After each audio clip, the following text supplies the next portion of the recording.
Good morning. It's a beautiful day outside, sunny, clear. Gonna be in the mid-70s, I'm told. Loud trucks pulling up next to me while I'm talking to you folks here on the YT, the old YouTuber-rooney. What's going on today? Well, happens to be one of those days that I don't really make much of a fuss about. Other people like to. It is the day of my birth, but I am taking full advantage of it. Even though I don't care to celebrate it much, I do take advantage of what I can get for free out of life. Anywhere you're giving away free stuff, count me in.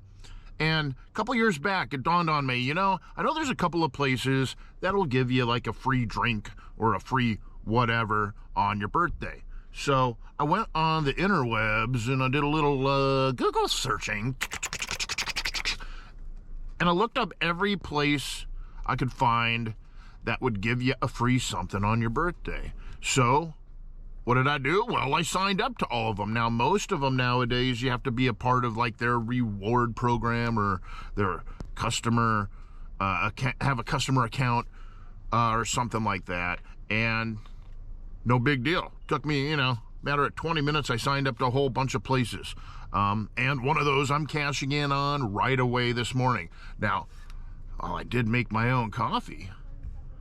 Kind of had the hankering for a little breakfast snack, and first on the list and the first to alert me of my birthday reward was Starbucks with either a free drink or a free snackadoogie. And so I went with the snackadoo, got myself a nice little bacon and egg breakfast croissant, which I'm not going to pay $5 for normally, but if they're offering those for free, they're actually quite tasty. And the fun thing is, they got all the tables outside in front of Starbucks, not inside. You can't sit in there yet, but I've been hanging out, sitting in front of Starbucks, enjoying my coffee, working on the computer, using the internet like the good old days, watching people come in and out, go about their mornings, getting chuckles at how loud people's cars are. There's this new kind of SUV, I think it's a Toyota maybe, and when it backs up, it goes, I'm up in Tracy, California, visiting with some friends, and I'm just picking up my free birthday gifts. Well, another one of which I recently got the email from is Jersey Mike's, free sandwich on your birthday. Also, Baskin-Robbins, free scoop of ice cream on your birthday. What else is on the list? I think Denny's, which I'm not going to do that because I don't want to deal with restaurants. I'm not certain. I signed up to a bunch of things. Firehouse Subs, that's another one. So I recommend it. Take the time, go online, treat yourself. Bunch of free stuff on your birthday. Who doesn't want that? So what? You got to sign up to a reward program? Big deal. What's wrong with that? All right. I'm going to go have myself a nice little calm morning, enjoying coffee in front of the Starbucks.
I'm just kind of driving around, seeing what's what, $5 day use? Yeah. And then you have campsites that are $10 a night? Correct. Okay. know if I want to camp tonight, but I'm going to give you $5. I can hang out for a while and check out this park a little bit? Of course. Yeah, of okay. course. Just make sure that, I mean, if you don't have, dirt bikes or ATVs or anything like that, okay, just make sure that your vehicle stays on the main road. Yeah. Obviously, don't try going the hills or any of the tracks. Yeah. But yeah, you're welcome to come in. Yeah, I used to live in Tracy. I grew up there in high school, and I visiting some friends. So I thought, well, let me go check out this place. Right. Yeah. Been forever since I've been up this way. All right, we're in Carnegie State Vehicular Recreation Area. They got a bunch of campsites here. Cool vehicle area, a lot of off-roading possibilities out here. That's not my thing, as you heard me talking to the lady there, hopefully. I grew up in Tracy, and this is the spot. It's 15 minutes about southwest of Tracy on Corral Hollow Road, and it's a cool spot. Come out here with your ATVs, your motorcycles, your off-roading vehicles, and go right up in those hills. There's paths way back up in there, and a lot of cool camp spots here. It's only $10 a night to camp here, so I might consider this. I don't know if tonight, maybe in the future another time, but for 10 bucks, pretty cool. A lot of open area.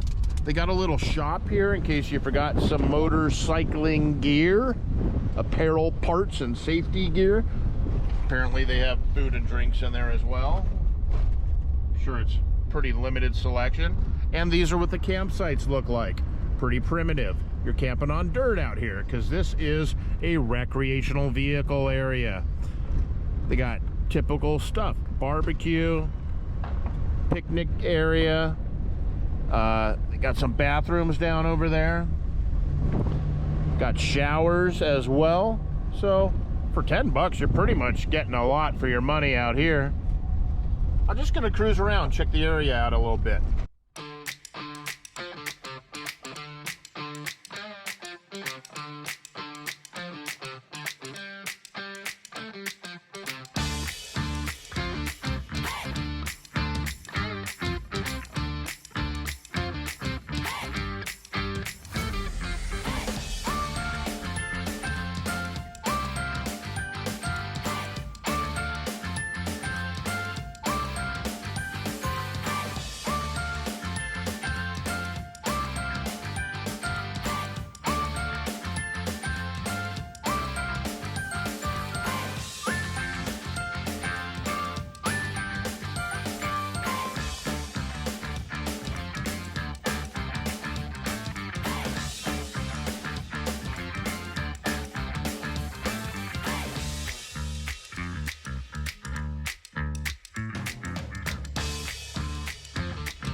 Kind of a cool area.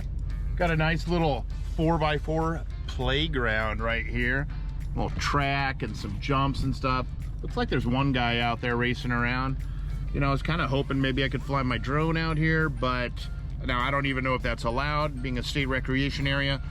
But as you can see, a little bit windy out here today, which is nice because temperature has cooled down a lot. They said on the radio is cooling down about 8 degrees.